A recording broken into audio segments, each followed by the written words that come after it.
ಆದಿನಾಥ ಸಮಾರಂಭಾಂ ಶಂಕರಾಚಾರ್ಯ ಮಧ್ಯಮಾಂ ಪರಮಾನಂದನಾಥ ಪರ್ಯಂತಾಂ ಒಂದೇ ಗುರು ಪರಂಪರಾಂ. ಗುರುಬ್ರಹ್ಮ ಗುರುರ್ವಿಷ್ಣು ಗುರುದೇವೋ ಮಹೇಶ್ವರಃ ಗುರು ಸಾಕ್ಷಾತ್ ಪರಬ್ರಹ್ಮ ತಸ್ಮೈ ಶ್ರೀ ಗುರವೇ ನಮಃ. ಭಜೆ ಶ್ರೀಚಕ್ರ ಮಧ್ಯಸ್ಥಾಂ ದಕ್ಷಿಣೋತ್ತರಯೋ ಸದಾ ಶ್ಯಾಮಾ ವಾರ್ತಾಡಿ ಸಂಸೇವ್ಯಾಂ ಭವಾನೀಂ ಲಲಿತಾಂಬಿಕಾಂ. ಶ್ರೀ ಗುರುಭ್ಯೋ ನಮಃ. ಶ್ರೀಮಾತ್ರೇ ನಮಃ. ಪರಮೇಶ್ವರಿ ಸ್ವರೂಪ ವರ್ಣನೆಯಲ್ಲಿ 21ನೇ ನಾಮ ಕದಂಬ ಮಂಜರಿ ಕ್ಲುಪ್ತ ಕರ್ಣಪೂರ ಮನೋಹರ. ಕದಂಬ ಪುಷ್ಪ ಗುಚ್ಛದಿಂದ ಅಲಂಕಾರ ಮಾಡಿದ ಕಿವಿಯ ಮೇಲ್ಭಾಗದಿಂದ ಶೋಭಿಸುತ್ತಿರುವವಳು. ಈ ನಾಮದಲ್ಲಿ ಪರಮೇಶ್ವರಿಯ ಕಿವಿಗಳ ವರ್ಣನೆಯನ್ನ ಮಾಡ್ತಾ ಇದ್ದಾರೆ. ಕದಂಬ ಹೂವುಗಳಿಂದ ಮಾಡಲಾದ ಕರ್ಣಾಭರಣಗಳನ್ನು ಧರಿಸಿರುವವಳು. ಹೀಗೂ ಕೂಡ ಆಗತ್ತೆ. ಕದಂಬ ಹೂವುಗಳ ಗುಚ್ಛದಿಂದ ಅಲಂಕೃತಗೊಂಡ ಕಿವಿಯ ಮೇಲ್ಭಾಗದಿಂದ ಸುಂದರವಾಗಿ ಕಾಣುತ್ತಿರುವವಳು. ಪರಮೇಶ್ವರಿಯ ಕಿವಿಗಳು ವಾಯುವಿನ ತೇಜಸ್ಸಿನಿಂದ ರಚನೆಯಾಗಿರುತ್ತೆ. 22ನೇ ನಾಮ ತಾಟಂಕ ಯುಗಳೀಭೂತ ತಪನೋಡುಪ ಮಂಡಲ. ಸೂರ್ಯ ಚಂದ್ರ ಮಂಡಲಗಳನ್ನೇ ತನ್ನೆರಡು ಕಿವಿಯೋಲೆಗಳನ್ನಾಗಿ ಧರಿಸಿಕೊಂಡು ಪ್ರಕಾಶಿಸುತ್ತಿರುವವಳು. ಈ ನಾಮದಲ್ಲಿ ಪರಮೇಶ್ವರಿಯ ಕಿವಿಯೋಲೆಗಳ ವರ್ಣನೆಯನ್ನ ಮಾಡ್ತಾ ಇದ್ದಾರೆ. ತಾಟಂಕ ಅಂದ್ರೆ ಕರ್ಣಾಭರಣ ಅಂತ, ಅಂದ್ರೆ ಕಿವಿಯೋಲೆ. ಯುಗಳ ಅಂದ್ರೆ ಜೋಡಿ. ತಪನ ಅಂದ್ರೆ ಸೂರ್ಯ, ಉಡುಪ ಅಂದ್ರೆ ಚಂದ್ರ. ಸೂರ್ಯ ಚಂದ್ರೌ ಸ್ತನೌ ದೇವ್ಯಾಹ ತಾವೇವ ನಯನೇ ಸ್ಮೃತೌ ಉಭೌ ತಾಟಂಕ ಯುಗಳಂ ಇತ್ಯೇಷ ವೈದಿಕೀ ಶ್ರುತಿ. ಕೆಲವೊಮ್ಮೆ ಸೂರ್ಯ ಚಂದ್ರರನ್ನು ಪರಮೇಶ್ವರಿಯ ಸ್ತನಗಳೆಂದು, ಮತ್ತೆ ಕೆಲವೊಮ್ಮೆ ಅವರನ್ನೇ ಆಕೆಯ ಕಣ್ಣುಗಳೆಂದು, ಇನ್ನು ಕೆಲವೊಮ್ಮೆ ಸೂರ್ಯ ಚಂದ್ರರನ್ನೇ ಅವಳ ಕಿವಿಯೋಲೆಗಳೆಂದು ಸ್ವಯಂ ಶ್ರುತಿ ಮಾತೆಯೇ ವರ್ಣಿಸ್ತಾ ಇದ್ದಾಳೆ. ತಾಟಂಕ ಧಾರಣಂ ಸ್ತ್ರೀಣಾಂ ಭರ್ತುರಾಯುಷ್ಯ ವರ್ಧನಂ. ಸೌಭಾಗ್ಯವತಿಯಾದ ಸ್ತ್ರೀಯು ತಾಟಂಕವನ್ನ ಧರಿಸೋದ್ರಿಂದ ಅವಳ ಪತಿಯ ಆಯಸ್ಸು ವೃದ್ಧಿಯಾಗುತ್ತೆ. ದೇವಿ ಭಾಗವತದ ಮಣಿದ್ವೀಪದಲ್ಲಿ ಪರಮೇಶ್ವರಿಯನ್ನ ವರ್ಣಿಸ್ತಾ ಕನಕ ಶ್ರೀಚಕ್ರ ತಾಟಂಕ ವಿಟಂಕ ವದನಾಂಬುಜ, ಶ್ರೀಚಕ್ರಾಕಾರವುಳ್ಳ ಬಂಗಾರದ ಕರ್ಣಾಭರಣಗಳನ್ನು ಪರಮೇಶ್ವರಿ ಧರಿಸಿದ್ದಾಳೆ. ಶಂಕರ ಭಗವತ್ಪಾದರು ತಮ್ಮ ಸೌಂದರ್ಯ ಲಹರಿಯ 58ನೇ ಶ್ಲೋಕದಲ್ಲಿ ಪರಮೇಶ್ವರಿಯ ಕಿವಿಯೋಲೆಗಳನ್ನ ಮನ್ಮಥನ ಬಿಲ್ಲು ಎಂದು ವರ್ಣಿಸಿದ್ದಾರೆ. ಹರಾಲಂತೆ ಪಾಲಿ ಯುಗಳಮಗರಾಜನ್ಯತನಯೇ ನ ಕೇಶಾಮಾದತ್ತೆ ಕುಸುಮ ಶರಕೋದಂಡ ಕುತುಕಂ ತಿರಶ್ಚೀನೋ ಯತ್ರ ಶ್ರವಣಪಥ ಮುಲ್ಲಂಘ್ಯ ವಿಲಸನ್. ಹರಾಲಂತೆ ಪಾಲಿ ಯುಗಳಮಗರಾಜನ್ಯತನಯೇ ನ ಕೇಶಾಮಾದತ್ತೆ ಕುಸುಮ ಶರಕೋದಂಡ ಕುತುಕಂ ತಿರಶ್ಚೀನೋ ಯತ್ರ ಶ್ರವಣಪಥ ಮುಲ್ಲಂಘ್ಯ ವಿಲಸನ್ ಅಪಾಂಗ ವ್ಯಾಸಂಗೋ ದಿಶತಿ ಸರಸಂದಾಣ ಧಿಷಣಂ. ಹೇ ಪರ್ವತರಾಜ ಪುತ್ರಿಯೇ, ನಿನ್ನ ಕಿವಿಯೋಲೆಗಳ ಜೋಡಿ ಮನ್ಮಥನ ಕೋದಂಡ ಸೌಭಾಗ್ಯವನ್ನುಂಟು ಮಾಡುತ್ತದೆ. ನಿನ್ನ ಕಡೆಗಣ್ಣಿನ ದೀರ್ಘ ನೋಟವು ಕರ್ಣ ಪರ್ಯಂತವಾದ ಮಾರ್ಗವನ್ನು ಮೀರಿ ವ್ಯಾಪಿಸಿ ಕಾಮನ ಬಿಲ್ಲನ್ನು ಹೂಡಿದ ಬಾಣವೋ ಎನ್ನುವ ಭ್ರಾಂತಿಯನ್ನುಂಟು ಮಾಡುತ್ತಿದೆ. ಸೂರ್ಯ ಮತ್ತು ಚಂದ್ರ ಮಂಡಲಗಳನ್ನೇ ಕಿವಿಯೋಲೆಗಳನ್ನಾಗಿಸಿ ಧರಿಸಿದ್ದಾಳೆ ಎಂಬುದು ಪರಮೇಶ್ವರಿಯ ವಿಶ್ವರೂಪವನ್ನ ಸೂಚಿಸ್ತಾ ಇದೆ. 23ನೇ ನಾಮ ಪದ್ಮರಾಗಶಿಲಾದರ್ಶ ಪರಿಭಾವಿಕ ಪೋಲಭೂಹು. ಪದ್ಮರಾಗಶಿಲೆಯಿಂದ ನಿರ್ಮಿಸಿದ ಕನ್ನಡಿಯನ್ನು ನಾಚಿಸುವಂತಹ ಕಪೋಲಗಳುಳ್ಳವಳು. ಈ ನಾಮದಲ್ಲಿ ಪರಮೇಶ್ವರಿಯ ಕಪೋಲಗಳನ್ನ ವರ್ಣಿಸ್ತಾ ಇದ್ದಾರೆ. ಪದ್ಮರಾಗಶಿಲೆ ಅಂದ್ರೆ ಕುರುವಿಂದ ಶಿಲೆ, ಆದರ್ಶ ಅಂದ್ರೆ ಕನ್ನಡಿ, ಪರಿಭಾವಿ ಅಂದ್ರೆ ತಿರಸ್ಕರಿಸುವ, ಕಪೋಲಭೂಹು ಅಂದ್ರೆ ಕಪೋಲ ಪ್ರದೇಶಗಳುಳ್ಳವಳು.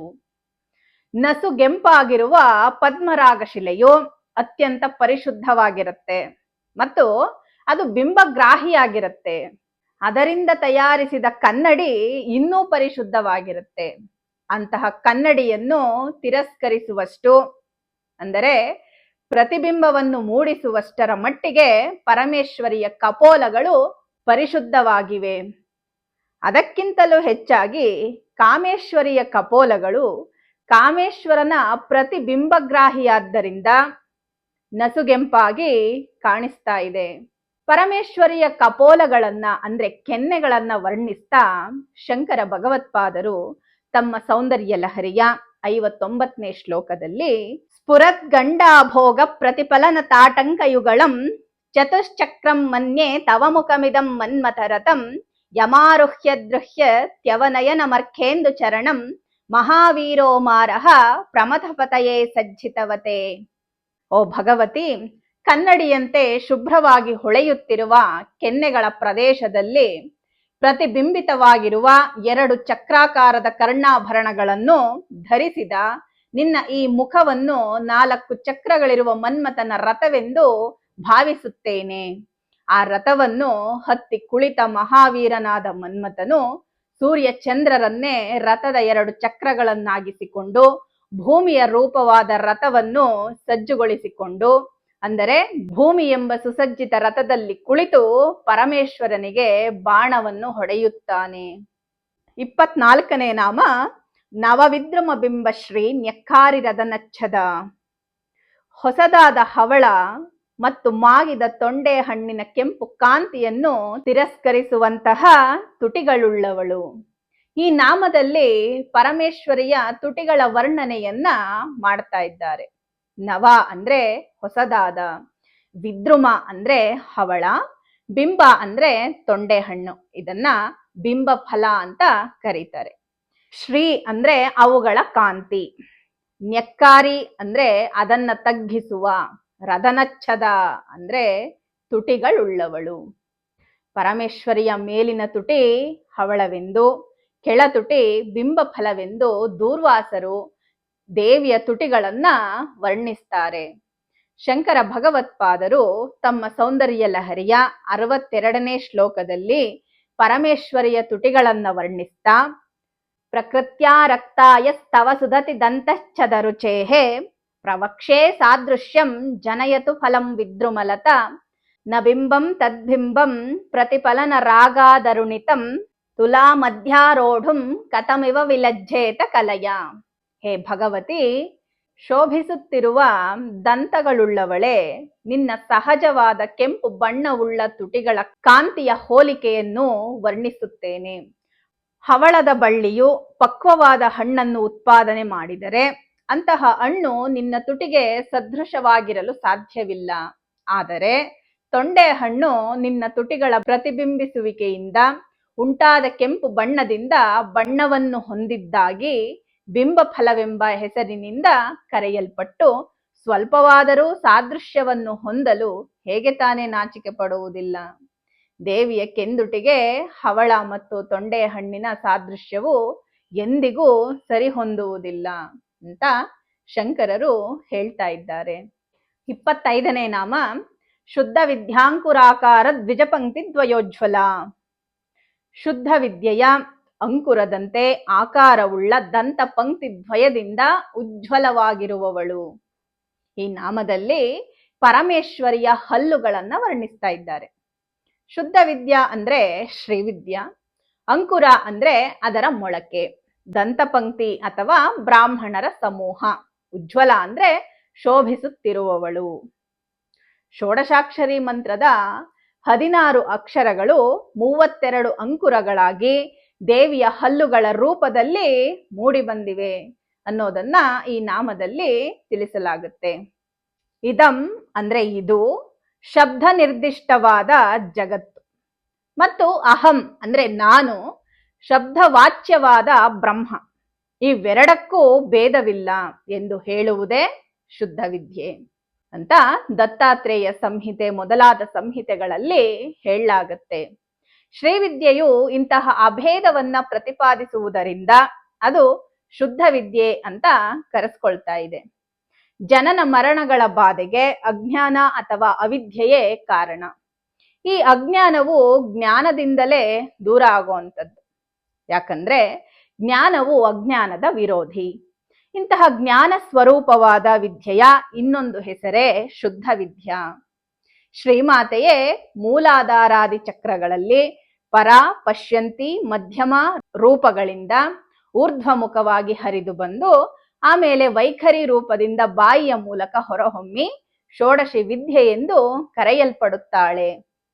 ಆ ನಂತರ ಕಿವಿಯಿಂದ ಕಿವಿಗೆ ಉಪದೇಶಿಸುವ ಗುರು ಶಿಷ್ಯರ ಪರಂಪರೆಯಿಂದ ಸರ್ವತ್ರ ವ್ಯಾಪಿಸಿದ್ದಾಳೆ. ಶಬ್ದ ಬ್ರಹ್ಮವೆಂಬ ಬೀಜವು 4 ರೂಪಗಳಲ್ಲಿ ಅಭಿವ್ಯಕ್ತವಾಗುತ್ತೆ. ಆ 4 ರೂಪಗಳನ್ನೇ ಕ್ರಮವಾಗಿ ಪರ, ಪಶ್ಯಂತಿ, ಮಧ್ಯಮ, ವೈಖರಿ ಅಂತ ಕರೀತಾರೆ. ಹಾಗಂದ್ರೆ ಏನು? ಈ ಶಬ್ದ ಬ್ರಹ್ಮವೆಂಬ ಉಬ್ಬುವಿಕೆಯೇ ಪರ, ಅದರ ಸೀಳುವಿಕೆಯೇ ಪಶ್ಯಂತಿ, ಅದರ ಮೊಗ್ಗಾಗುವಿಕೆಯೇ ಮಧ್ಯಮ, ಅದು 2 ದಳಗಳಾಗಿ ಮೂಲದೊಂದಿಗೆ ಸೇರಿಕೊಂಡು ಅರಳುವುದೇ ವೈಖರಿ ಅಂತ ಹೇಳ್ತಾರೆ. ಇದನ್ನು ಅಂಕುರಾವಸ್ಥಾ ಎಂದು ಕೂಡ ಹೇಳ್ತಾರೆ. ಈ ಅವಸ್ಥೆಯಲ್ಲಿ ಆ ಅಂಕುರವು ದಂತ ಅಂದ್ರೆ ಹಲ್ಲುಗಳನ್ನ ಹೋಲುತ್ತೆ. ಒಟ್ಟು ದಂತಗಳು 16. ಇಲ್ಲಿ 16 + 16 ಒಟ್ಟು 32 ಆಗುತ್ತೆ. 32 ಈಗ ಷೋಡಶಾಕ್ಷರಿ ಮಂತ್ರದ 16 ಅಕ್ಷರಗಳೆಂಬ ಅಂಕುರವು ಎರಡೆರಡಾಗಿ ವಿಕಸಿತವಾದ್ದರಿಂದ ಅದು 32 ಆಗುತ್ತೆ. ಈ ಅಂಕುರಗಳೇ ಪರಮೇಶ್ವರಿಯ 32 ದಂತಗಳಾಗಿವೆ. ಇದರ ಅರ್ಥ ಪರಮೇಶ್ವರಿಯ ಹಲ್ಲುಗಳು ಸಾಮಾನ್ಯವಾಗಿರದೆ ಷೋಡಶಾಕ್ಷರಿ ಮಂತ್ರದ 16 ಬೀಜಾಕ್ಷರಗಳ 32 ಅಂಕುರಗಳಾಗಿವೆ. ವೇದ ವಿದ್ಯೆಯು ಬ್ರಾಹ್ಮಣನನ್ನೇ ಆಶ್ರಯಿಸಿಕೊಂಡಿದೆ. ವಿದ್ಯಾಹ ವೈ ಬ್ರಾಹ್ಮಣ ಮಾಜಗಾಮ ಎಂದು ಶ್ರುತಿಯು ಈ ಮಾತನ್ನ ಸಮರ್ಥಿಸ್ತಾ ಇದ್ದಾಳೆ. ವಿದ್ಯೆ ಎಂಬುದು ಬ್ರಾಹ್ಮಣನಿಂದ ಉಪದೇಶಿಸಲ್ಪಟ್ಟು ವಿಸ್ತಾರಗೊಂಡಿತು. ಆದ್ದರಿಂದ ಬ್ರಾಹ್ಮಣರೇ ಈ ವಿದ್ಯೆಯ ಅಂಕುರಸ್ಥಾನೀಯರು. ಶುದ್ಧವಾದ ಈ ವಿದ್ಯೆಯು ಅವರ ದಂತ ಪಂಕ್ತಿಯ ಸಂಪರ್ಕದಿಂದ ಉಚ್ಚಾರಗೊಂಡಾಗ ಉಜ್ವಲವಾಗುತ್ತೆ. ಅಂತಹ ವೇದ ವಿದ್ಯಾರೂಪದಲ್ಲಿರುವವಳೇ ಪರಮೇಶ್ವರಿ. ಮಂತ್ರಶಾಸ್ತ್ರದಲ್ಲಿ ಬಾಲ, ಮಾತಂಗಿ ಮೊದಲಾದ 32 ದೀಕ್ಷೆಗಳಿವೆ. ಇವುಗಳನ್ನೇ ಶುದ್ಧ ವಿದ್ಯೆಗಳು ಅಂತ ಕರೀತಾರೆ. ಇವುಗಳಿಂದ ಜ್ಞಾನವು ವಿಸ್ತರಿಸುತ್ತೆ. ಇವುಗಳನ್ನೇ ವಿದ್ಯಾಂಕುರಗಳು ಅಂತಲೂ ಕರೀತಾರೆ. ದ್ವಿಜ ಅಂದ್ರೆ 2 ಜನ್ಮಗಳಿರ್ತಕ್ಕಂಥವನು. ಬ್ರಾಹ್ಮಣನಿಗೆ ಉಪನಯನದವರೆಗೂ 1 ಜನ್ಮ ಇದ್ರೆ ಉಪನಯನದ ನಂತರ ಇನ್ನೊಂದು ಜನ್ಮ ಇರುತ್ತೆ. ಆದ್ದರಿಂದ ಬ್ರಾಹ್ಮಣನನ್ನ ದ್ವಿಜ ಅಂತ ಕರೀತಾರೆ. ಇನ್ನು 26ನೇ ನಾಮ ಕರ್ಪೂರ ವೀಟಿಕಾಮೋದ ಸಮಾಕರ್ಷ ದಿಗಂತರ. ಕರ್ಪೂರ ಮೊದಲಾದ ಸುಗಂಧ ದ್ರವ್ಯಗಳಿಂದ ಮಿಶ್ರಿತವಾದ ತಾಂಬೂಲ ಪರಿಮಳದಿಂದ ದಿಗಂತರಗಳವರೆಗೂ ಆಕರ್ಷಿಸುತ್ತಿರುವವಳು. ಈ ನಾಮದಲ್ಲಿ ಪರಮೇಶ್ವರಿಯ ತಾಂಬೂಲದ ಪರಿಮಳವನ್ನ ವರ್ಣಿಸ್ತಾ ಇದ್ದಾರೆ. ಕರ್ಪೂರ ಅಂದ್ರೆ ಪಚ್ಚ ಕರ್ಪೂರ, ವೇಟಿಕಾ ಅಂದ್ರೆ ತಾಂಬೂಲ, ಆಮೋದ ಅಂದ್ರೆ ಪರಿಮಳ, ದಿಗಂತರ ಅಂದ್ರೆ ದಿಕ್ಕುಗಳು. ಪರಮೇಶ್ವರಿ ಸೇವಿಸುವ ತಾಂಬೂಲದ ಹೆಸರು ಕರ್ಪೂರ ವೀಟಿಕಾ. ಇದರಲ್ಲಿ ಪರಿಮಳ ಭರಿತವಾದಂತಹ ವಸ್ತುಗಳಿರುತ್ತೆ. ಅವು ಯಾವುವು? ಏಲಾ ಲವಂಗ ಕರ್ಪೂರ ಕಸ್ತೂರಿ ಕೇಸರಾದಿಭಿಃ ಜಾತಿ ಫಲದಲೈಃ ಪೋಗೈಃ ಲಾಂಗಲ್ಯೂಷಣ ನಾಗರೈಃ ಚೂರ್ಣೈಃ ಖದಿರಸಾರೈಶ್ಚ ಯುಕ್ತ ಕರ್ಪೂರ ವೀಟಿಕಾ. ಏಲಕ್ಕಿ, ಲವಂಗ, ಪಚ್ಚಕರ್ಪೂರ, ಕಸ್ತೂರಿ, ಕೇಸರಿ ಕುಸುಮ, ಜಾಯಿಕಾಯಿ ಪತ್ರೆ, ಅಡಿಕೆ, ನೀರು ಹಿಪ್ಪಲಿ, ಕಾಳು ಮೆಣಸು, ಶುಂಠಿ ಚೂರ್ಣ, ಬೇಯಿಸಿದ ಸುಣ್ಣ, ಕಗ್ಗಲಿ ಮರದ ಗೋಂದು ಇವುಗಳಿಂದ ತಯಾರಿಸಿದ್ದೇ ಕರ್ಪೂರ ವೀಟಿಕಾ. ಇಂತಹ ವಿಶಿಷ್ಟವಾದ ವಸ್ತುಗಳಿಂದ ಕೂಡಿದ ದೇವಿಯ ತಾಂಬೂಲದ ಪರಿಮಳವು ಪರಮೇಶ್ವರಿಯ ಮುಖದಿಂದ ಹೊರಹೊಮ್ಮುತ್ತಾ ಇರುತ್ತೆ. ಆ ಪರಿಮಳವು ಪೂರ್ವಾದಿ 10 ದಿಗ್ದೇವತೆಗಳನ್ನ ತನ್ನತ್ತ ಆಕರ್ಷಿಸ್ತಾ ಇರುತ್ತೆ. ಆ ದಿಗ್ದೇವತೆಗಳು ಪರಮೇಶ್ವರಿಯ ಮುಖ ಕಮಲದಿಂದ ಹೊರಚಿಮ್ಮುವ ತಾಂಬೂಲದ ಹನಿಗಳನ್ನ ಪಡೆಯಬೇಕು ಅಂತ ಬಯಸಿ ಆ ಹನಿಗಳು ಸಿಗದೇ ಇದ್ದಾಗ ತಾಂಬೂಲದ ಪ್ರಥಮ ಪರಿಮಳವನ್ನಾದರೂ ಹೀರಿಬಿಡೋಣ ಅಂತ ನಾಮುಂದು ತಾಮುಂದು ಎಂದು ಅದನ್ನ ಆಕರ್ಷಿಸಿ ಪಡೆದುಕೊಳ್ತಾ ಇರ್ತಾರೆ. ಅದಕ್ಕಾಗಿಯೇ ಆ ದಿಗ್ದೇವತೆಗಳು ಪರಮೇಶ್ವರಿಯ ಸುತ್ತಲೂ ಅದೃಶ್ಯರಾಗಿ ನಿಂತಿರ್ತಾರೆ. ಪರಮೇಶ್ವರಿಯು ತನ್ನ ತಾಂಬೂಲ ಪರಿಮಳದಿಂದ ಜಗತ್ತನ್ನೇ ಸುವಾಸಿತವನ್ನಾಗಿಸ್ತಾ ಇದ್ದಾಳೆ. ಶಂಕರ ಭಗವತ್ಪಾದರು ತಮ್ಮ ಸೌಂದರ್ಯ ಲಹರಿಯ 65ನೇ ಶ್ಲೋಕದಲ್ಲಿ ಪರಮೇಶ್ವರಿಯ ತಾಂಬೂಲವನ್ನ ವರ್ಣಿಸ್ತಾ ರಣೇ ಜಿತ್ವಾ ದೈತ್ಯಾನ್ ನಪಹೃತ ಶಿರಸ್ತ್ರೈ ಕವಚಿಭಿರ್ ನಿವೃತ್ತಶ್ಚಂಡಾಂಶ ತ್ರಿಪುರಹರ ನಿರ್ಮಾಲ್ಯ ವಿಮುಖೈಃ ವಿಶಾಖೇಂದ್ರೋಪೇಂದ್ರೈಃ ಶಶಿ ವಿಶದ ಕರ್ಪೂರ ಸಕಲಾಹ ವಿಲೀಯಂತೆ ಮಾತಸ್ತವ ವದನ ತಾಂಬೂಲ ಕಬಲಾಹ. ಅಮ್ಮ, ದೇವಾಸುರ ಯುದ್ಧದಲ್ಲಿ ರಾಕ್ಷಸರನ್ನು ಗೆದ್ದು ಕವಚಗಳ ಸಹಿತವಾಗಿ ಹಿಂದಿರುಗಿ ನಮಸ್ಕಾರ ಮಾಡುವುದಕ್ಕಾಗಿ ಶಿರಸ್ತ್ರಾಣಗಳನ್ನ ತೆಗೆದಿಟ್ಟು ಶಿವನ ಪ್ರಸಾದವು ಚಂಡನೆಂಬ ಗಣದ ಸ್ವತ್ತಾಗಿದ್ದರಿಂದ ಸುಬ್ರಹ್ಮಣ್ಯ ಮುಂತಾದವರಿಗೆ ಶಿವಪ್ರಸಾದ ಪ್ರಾಪ್ತಿಯಾಗುವುದಿಲ್ಲ. ಚಂಡನ ಭಾಗವಾದ ಶಿವ ನಿರ್ಮಾಲ್ಯವು ನಿಷೇಧ. ಪ್ರಮಥನಾದ ಚಂಡನ ಭಾಗವಾದ ಶಿವ ನಿರ್ಮಾಲ್ಯವನ್ನು ಸೇವಿಸಲು ಬಯಸದ ಸುಬ್ರಹ್ಮಣ್ಯ, ಇಂದ್ರ, ವಿಷ್ಣು ಇವರುಗಳು ರಾಕ್ಷಸರನ್ನು ಸಂಹಾರ ಮಾಡಿ ಬಂದು ನಿನಗೆ ಸಂಹರಿಸಿದರು. ಪ್ರಸನ್ನಳಾದ ದೇವಿಯು ತಾನು ಸೇವಿಸಿದ ತಾಂಬೂಲದ ತುತ್ತನ್ನ ಅವರಿಗೆ ಕೊಟ್ಟಳು ಅಂತ ಇಲ್ಲಿ ಹೇಳ್ತಾ ಇದ್ದಾರೆ. 27ನೇ ನಾಮ ನಿಜ ಸಲ್ಲಾಪ ಮಾಧುರ್ಯ ವಿನಿರ್ಭರ್ಸಿತ ಕಚ್ಚಪಿ. ತನ್ನ ಮಾತಿನ ಮಾಧುರ್ಯದಿಂದ ಕಚ್ಚಪಿ ವೀಣೆಯನ್ನ ನಾಚಿಸಿದವಳು. ಈ ನಾಮದಲ್ಲಿ ಪರಮೇಶ್ವರಿಯ ಮಾತಿನ ಮಾಧುರ್ಯದ ವರ್ಣನೆಯನ್ನ ಮಾಡ್ತಾ ಇದ್ದಾರೆ. ಕಚ್ಚಪಿ ಅಂದ್ರೆ ಸರಸ್ವತಿ ದೇವಿಯ ವೀಣೆ. ಅಮರಕೋಶದಲ್ಲಿ ವಿಶ್ವಾವಸೋಹೋ ಸಾ ಬೃಹತಿ ತುಂಬುರೋಸ್ತು ಕಲಾವತಿ ಸಾ ನಾರದಸ್ಯ ಮಹತಿ ಸರಸ್ವತ್ಯಾಸ್ತು ಕಚ್ಚಪಿ. ವಿಶ್ವಾವಸು ಒಬ್ಬ ಗಂಧರ್ವ. ಅವನ ವೀಣೆಯ ಹೆಸರು ಬೃಹತಿ. ತುಂಬುರನ ವೀಣೆಯ ಹೆಸರು ಕಲಾವತಿ.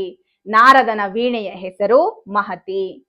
ಮತ್ತು ವಾಗ್ದೇವಿಯಾದ ಸರಸ್ವತಿಯ ವೀಣೆಯ ಹೆಸರು ಕಚ್ಚಪಿ. ಉದಯನ ವೀಣೆಯ ಹೆಸರು ಘೋಷವತಿ. ರಾವಣನ ವೀಣೆಯ ಹೆಸರು ರುದ್ರ. ಸರಸ್ವತಿಯ ಕಚ್ಚಪಿ ವೀಣೆಯಲ್ಲಿ ಸುಖ ಶಾರಿಕಾದಿಗಳ ಅಂದ್ರೆ ಗಿಳಿ ಮತ್ತು ಮೈನಗಳ ಮಾತಿನಂತೆ ಸ್ವಲ್ಪ ಸ್ಪಷ್ಟವಾದ ವರ್ಣಾಭಿವ್ಯಕ್ತಿಯೂ ಆಗುತ್ತದೆ. ಆದರೆ ಶ್ರೀಮಾತೆಯ ಸುಸ್ಪಷ್ಟವಾದ ವರ್ಣಾಭಿವ್ಯಕ್ತಿಯ ಮಾತಿನ ಮಾಧುರ್ಯಕ್ಕೆ ಯಾವ ಸಾಟಿಯೂ ಇಲ್ಲ. ಹೀಗಾಗಿ ಅವಳ ಮಾತಿನ ಮಾಧುರ್ಯದ ಎದುರಿನಲ್ಲಿ ಸರಸ್ವತಿಯ ಕಚ್ಚಪಿ ವೀಣಾ ಮಾಧುರ್ಯವು ನಾಚಿಕೊಳ್ಳುತ್ತದೆ. ಇದನ್ನ ಶಂಕರ ಭಗವತ್ಪಾದರು ತಮ್ಮ ಸೌಂದರ್ಯ ಲಹರಿಯ 66ನೇ ನಾಮದಲ್ಲಿ ಪ್ರಸ್ತಾಪಿಸ್ತಾ, ವಿಪಂಚ್ಯಾ ಗಾಯಂತಿ ವಿವಿಧಮಪದಾನಂ ಪಶುಪತೆ ತ್ವಯಾರಬ್ಧೆ ವಕ್ತುಂ ಚಲಿತ ಶಿರಸ ಸಾಧುವಚನೆ ತ್ವದೀಯೈ ಮಾಧುರ್ಯೈ ರಪಲಪಿತ ತಂತ್ರೀ ಕಲರವಾಂ ನಿಜಾಂ ವೀಣಾಂ ವಾಣಿ ನಿಚುಲಯತಿ ಚೋಲೇನ ನಿಭೃತಂ. ಹೇ ಭಗವತಿ, ವಾಗ್ದೇವಿಯಾದ ಸರಸ್ವತಿಯು ನಿನ್ನ ಪತಿಯಾದ ಪರಮೇಶ್ವರನ ತ್ರಿಪುರ ವಿಜಯ, ದಕ್ಷಯಾಗ ಧ್ವಂಸ, ಹಾಲಾಹಲ ವಿಷವನ್ನ ಕಂಠದಲ್ಲಿ ಧರಿಸಿದ್ದು, ಜಲಂಧರ ಸಂಹಾರ, ಗಜಾಸುರ ವಧೆ ಮುಂತಾದ ವಿಜಯ ಗಾಥೆಗಳನ್ನ ಸರಸ್ವತಿ ತನ್ನ ವೀಣೆಯಿಂದ ನುಡಿಸಿ ಗಾನ ಮಾಡುತ್ತಿರುವಾಗ ಇದನ್ನ ಕೇಳಿ ಸಂತೋಷಗೊಂಡ ನೀನು ತಲೆದೂಗುತ್ತಾ ಅವಳ ಬಗ್ಗೆ ಮೆಚ್ಚುಗೆಯ ಮಾತನಾಡಲು ಪ್ರಾರಂಭಿಸಿದಾಗ ನಿನ್ನ ಮಾತಿನ ಮಾಧುರ್ಯದ ಮುಂದೆ ತನ್ನ ವೀಣೆಯ ಮಾಧುರ್ಯವೂ ಕೂಡ ಹಾಸ್ಯಾಸ್ಪದವಾಗಿದೆ ಎಂದು ತಿಳಿದ ಸರಸ್ವತಿಯು ತನ್ನ ವೀಣೆಯನ್ನ ಅವಳ ಸೆರಗಿನಿಂದ ಮುಚ್ಚುತ್ತಾಳೆ ಅಂತ ಹೇಳ್ತಾ ಇದ್ದಾರೆ. 28ನೇ ನಾಮ ಮಂದಸ್ಮಿತ ಪ್ರಭಾಪೂರ ಮಜ್ಜತ್ ಕಾಮೇಶ ಮಾನಸ. ಮುಗುಳು ನಗೆಯ ಕಾಂತಿಯ ಪ್ರವಾಹದಲ್ಲಿ ಮುಳುಗುತ್ತಿರುವ ಕಾಮೇಶನ ಮನಸ್ಸುಳ್ಳವಳು. ಈ ನಾಮದಲ್ಲಿ ಪರಮೇಶ್ವರಿಯ ಮುಗುಳು ನಗೆಯ ವರ್ಣನೆಯನ್ನ ಮಾಡ್ತಾ ಇದ್ದಾರೆ. ತನ್ನ ಮುಗುಳು ನಗೆಯ ಲಾವಣ್ಯ ಪ್ರವಾಹದಲ್ಲಿ ಪತಿಯಾದ ಕಾಮೇಶ್ವರನ ಮನಸ್ಸನ್ನು ಮುಳುಗಿಸುತ್ತಿರುವವಳು. ಮಂದಸ್ಮಿತ ಅಂದ್ರೆ ಕಿರುನಗೆ. ಇದು ಸಾಧ್ವಿಯ ಲಕ್ಷಣ, ಮಂಗಳಪ್ರದವೂ ಕೂಡ. ಶಂಕರ ಭಗವತ್ಪಾದರು ತಮ್ಮ ಸೌಂದರ್ಯ ಲಹರಿಯ 63ನೇ ಶ್ಲೋಕದಲ್ಲಿ ಸ್ಮಿತ ಜ್ಯೋತ್ಸ್ನಾಜಾಲಂ ತವ ವದನ ಚಂದ್ರಸ್ಯ ಪಿಬತಾಂ ಚಕೋರಾಣಾಮಾಸಿ ದತಿರಸತಯಾ ಚೆಂಚು ಜಡಿಮ ಅತಸ್ತೆ ಶೀತಾಂಶೋ ರಮೃತಲಹರಿ ಮಾಮ್ಲರುಚಯಃ ಪಿಬಂತಿ ಸ್ವಚ್ಛಂದ ನಿಶಿ ನಿಶಿಭೃಶಂ ಕಾಂಚಿಕದಿಯ. ಹೇ ದೇವಿ, ಚಂದ್ರಬಿಂಬದಂತಿರುವ ನಿನ್ನ ಮುಖದ ಮುಗುಳು ನಗೆಯನ್ನು ಚಕೋರ ಪಕ್ಷಿಗಳು ಹೀರಿ ಇದರ ಅತಿಯಾದ ಮಾಧುರ್ಯದಿಂದ ಚಂದ್ರಕಾಂತಿಯ ರುಚಿಯು ನಾಲಿಗೆಗೆ ಜಡತೆಯನ್ನುಂಟು ಮಾಡಿ ಹುಳಿಯಾಗುತ್ತಾ ಹೋದಂತೆ ಹುಳಿ ಗಂಜಿಯಂತೆ ಚಂದ್ರನ ಬೆಳದಿಂಗಳನ್ನ ಸೇವಿಸುತ್ತಿವೆ. ದೇವಿಯ ಮುಗುಳು ನಗೆ ಎಂಬ ಹುಣ್ಣಿಮೆಯ ಮುಂದೆ ಚಂದ್ರನ ಹುಣ್ಣಿಮೆಯು ಕೂಡ ಕಡಿಮೆಯೇ ಆಗಿದೆ.